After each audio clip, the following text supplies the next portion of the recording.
There is a conspiracy afoot about the double-bladed lightsaber, and what you know about this weapon could be a complete lie. Greetings again, acolytes and lore junkies, and welcome back to the archives. This saber staff may be the most popular variation of the standard lightsaber that we know. Producing two blades, one from each end, creates a deadly weapon almost solely meant for attack. It's known that the double-bladed lightsaber has deep roots within the Sith, beginning all the way back to 4000 BBY in the time period known as the Great Sith Wars. It was the honor of the Dark Lord Exar Kun who would be the one to introduce the weapon to the galaxy at large, when he slayed his very own Jedi Master with it. But because of this moment, there is a large misconception that it is Exar Kun that is the creator and inventor of the dual-bladed lightsaber. This has been a long-running understanding in many lore-keeping circles, but in today's video, we're here to set the record straight and talk about the real history and the development of the double-bladed lightsaber. And of course, the input that Exar Kun actually had in its history. All of that and more happens right here in the archives almost every single day, so if you wish to join our collective of lore junkies in order to get your daily fix of knowledge from a galaxy far, far away, then force crush that subscribe button. Now, my friends, let's begin. We first need to establish a quick distinction as it will become more important later. Many use the term double-bladed lightsaber and saber staff interchangeably to describe a single weapon. However, there is a difference, albeit subtle, between these terms and the weapons that they apply to. The saber staff describes a weapon more akin to what Darth Maul uses. This is a weapon as if two full-length standard lightsabers were put together at the ends. It creates a much longer hilt, which largely requires the use of two hands in order to wield effectively. It also results in a lightsaber with a much more extended reach and margin for damage. It typically comes at the cost of precision and leaves a larger gap in the center of the saber. This makes it vulnerable to being cut in half especially. The double-bladed lightsaber, however, is exactly as the name suggests. The hilt is the length of a standard lightsaber, with the difference being that it has a second emitter on the pommel. The double-bladed lightsaber is much more difficult to craft considering all the electronics that have to be packed into such a small space, and it is even more difficult to wield in combat. This saber staff is a really cool tool that requires great skill, but the double-bladed lightsaber is on a different level entirely. One sacrifices the reach of a saber staff with the unmatched precision and surprising maneuvers of the double-bladed weapon. Double-bladed lightsabers can be more easily manipulated with a single hand, but its sequences are a lot trickier to pull off.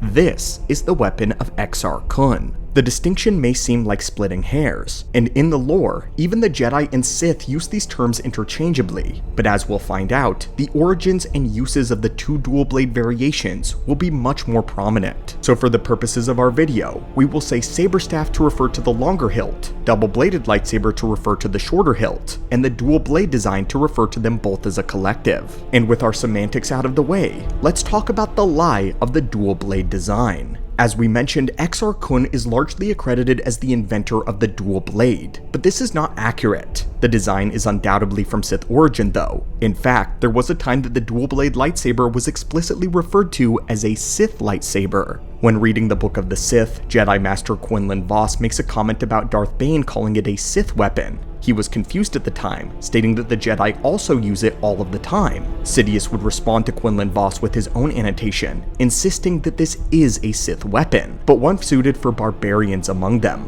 The dual blade was a violent weapon with a design primarily suited for attack. For a while, the dual blade was frowned upon in the Jedi Order, mainly in the much older era, even before the Old Republic, as it evoked the imagery of the Sith. And especially after Exar Kun's design and reign, many Jedi believed it was in poor taste to wield the dual-bladed lightsaber simply because it reminded them of Exar. But of course this wouldn't stop some of the most powerful Jedi, such as Bastila Shan, trailblazing the common lightsaber variant for the Order 40 years later, as the dual blade became much more common, largely thanks to Bastila. Finding the original creator of the weapon is actually very easy. Exar Kun's inspiration came for the double-bladed lightsaber from the schematics in an ancient Sith holocron. In the Legends book Jedi vs. Sith, The Essential Guide to the Force, it has a section all about Sith lightsabers, and within it, we learn something. Quote, as previously noted, the original Sith Lords, the Jedi exiles who survived the 100-Year Darkness, and their descendants, apparently abandoned the use of lightsabers in favor of other weapons, as the Sith did not use lightsabers during the Great Hyperspace War. The earliest weapon of a Jedi turned Sith wielding a Sith lightsaber is Freedon Nad in the year 4400 BBY. The construction and use of the first double-bladed lightsaber is sometimes credited to the Jedi-turned-Sith Exar Kun, but according to the Tedran holocron, Exar Kun assembled his weapon by following the instruction from a Sith holocron, possibly prepared by the Jedi exiles themselves long ago, because the singular purpose of the double-bladed lightsaber is to enable its wielder to make more effective kills. The Jedi have long regarded it as an offensive weapon, and Jedi students are discouraged from attempting to create or train with one.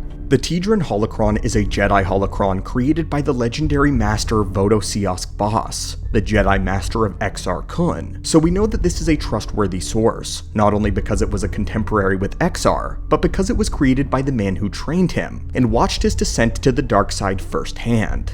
But while this is proof that Exar Kun was not the weapon's creator, there's a bit to unpack here, so let's use the standard timeline and what we know about the original 12 Dark Jedi in order to track the progression of the dual blade design. The 100-Year Darkness was the century-long war that resulted from the Second Great Schism, the event in which Ajunta Pal took almost half of the Jedi Order as Dark Jedis and battled the Jedi Order across the galaxy. Some time ago, we took an in-depth look at the 100-Year Darkness in great detail and the 12 Dark Jedi who survived it. This was done in our video documentary Origin of Evil. In this era, circa 6900 BBY, the Jedi Order was still using the archaic Proto-Saber, but the Dark Jedi were disarmed of these weapons when they were arrested and exiled to the stars. But when they landed on Korriban, they would remake their weapons but with vast improvements. While the exiles were not the first to develop modern lightsaber technology, they were the first to put it in widespread use among their ranks. That is why we see many depictions of the exiles known as the Genji Dai wielding modern red lightsabers. And when the Sith Lord Remulus Drapa was awoken from his stasis 1,000 years later, he had a modern red blade in his stasis pod with him, which he then proceeded to use. That event occurred in the comics titled The Lost Tribe of the Sith Spiral. But while they were developing their new lightsabers, the Genji Dai took great inspiration from the purebloods of Korriban. You see, when Ajunta Pal and the exiles first touched down on the world, they got to work undermining the Sith people's society. Ajunta rose up and challenged their leader, a man by the name of Hakagam Grosh, to a duel. He then handily defeated Grosh, tortured him, and then beheaded him in front of all of the onlookers with his own war sword. And this is where the archaic beginnings of the dual blade saber begin. It was based off of the design of this Sith warblade. In the Book of the Sith, it is Sor's Sin, another of the 12, that gives us a diagram of the pureblood's traditional weaponry. It is a long polearm weapon with curved blades on either end. Sor's Sin describes it like this. This two-bladed staff requires great skill to wield, and is seldom issued to crude foot soldiers. Ajunta Pal tortured Hakagam Grosh with his own war sword before he executed him. I have kept the weapon, and plan to use the dried blood upon the blade in my alchemy. Ajunta Pal would actually keep this warblade for the rest of his life until he too was killed with it. In Knights of the Old Republic, it was Revan who went to retrieve the warblade as a weapon and a part of his test. The spirit of Ajunta Pal warned Revan that this weapon was treacherous and would betray the one that eventually claimed it.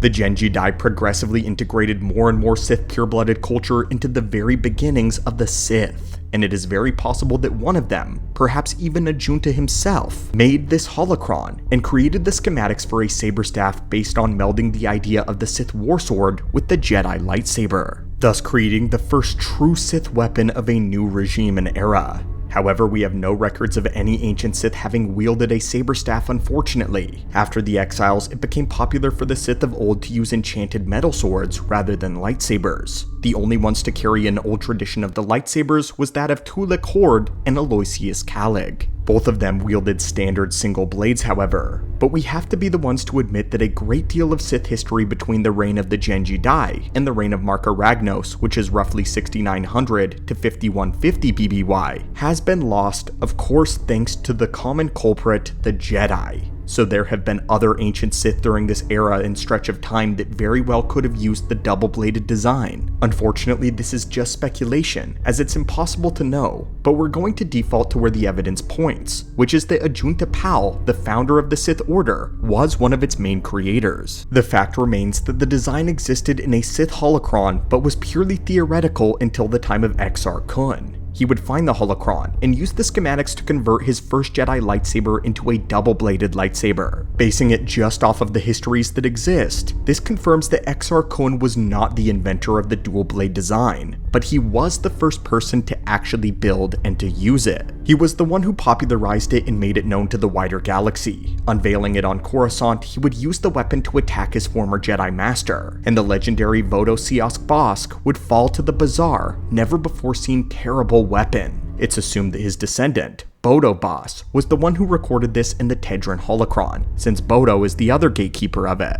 The weapon of Exar would be cursed after his death, and would become a powerful dark side artifact with the ability to greatly enhance one's powers in the dark side if they were ever to wield it. The saber was eventually found by the Jedi Shadow Celeste Morn, who would take it to the Sanctum of Exalted on Audren, where it could be kept for safekeeping. It would unfortunately be found and would change hands throughout the galaxy, causing damage in the process. Eventually, a Jedi Knight by the name of Zaina would find the weapon and deliver it safely into the possession of the Jedi High Council, where it has remained ever since. But of course it's likely that the weapon returned to Sith ownership in the Age of the Empire once Palpatine gained access to the Jedi Temple's secured vaults. But anyway, since Exar's day, the dual blade design would see minimal use, until as we mentioned earlier, Basti Lashan would help the Jedi warm up to using it within the Order. It was largely frowned upon until the Great Galactic War in 3681 BBY. This was when Vitiate's empire came to attack the Republic from the unknown regions. The Saber Staff then saw widespread use among both Jedi and Sith for the entirety of this war, which made it far more prevalent of a design for Force wielders of all types. While still a relatively obscure weapon, it gained major popularity, but after the fall of the Brotherhood of Darkness and the beginning of the Rule of Two, the Jedi began to grow fearful of the weapon once more. It couldn't be helped that the double-bladed design continued to be a reminder of the Sith,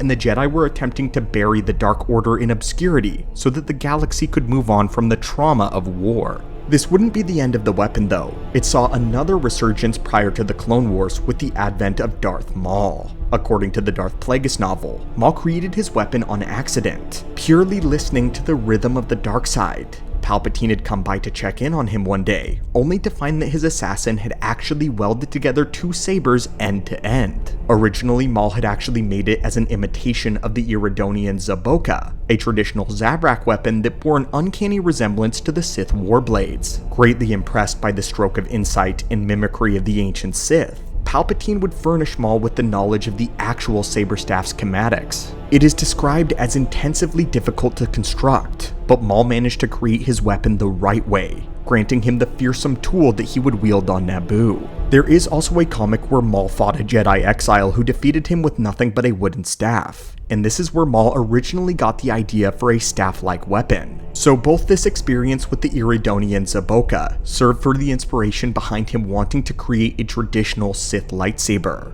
And once the Clone Wars kicked off, saber staffs were back in style among both sides of the conflict. And even though it was yet again reintroduced by the Sith, it was the Jedi Order that had become much more welcoming of lightsaber variants of this age. They even had an entire branch of exotic weapons and weapon specialists that they had during the Clone Wars era. But that, my friends, lore junkies, is the truth of the dual-bladed lightsaber. Exar Kun was not the weapon's creator, but he wasn't a total fraud either. He was the one who took the idea from the ancient Sith and gave it corporeal reality. So there is an argument to be made that in a way, the saber staff and the double-bladed lightsabers would not exist had it not been for Exar. But what do you think? Did this information come to a surprise to you? And were you expecting to learn that Exar Kun was not the inventor of the double-bladed lightsaber, and that it has a secret, hidden history? But thank you again for passing by the archives today, and as always, may the Force be with you.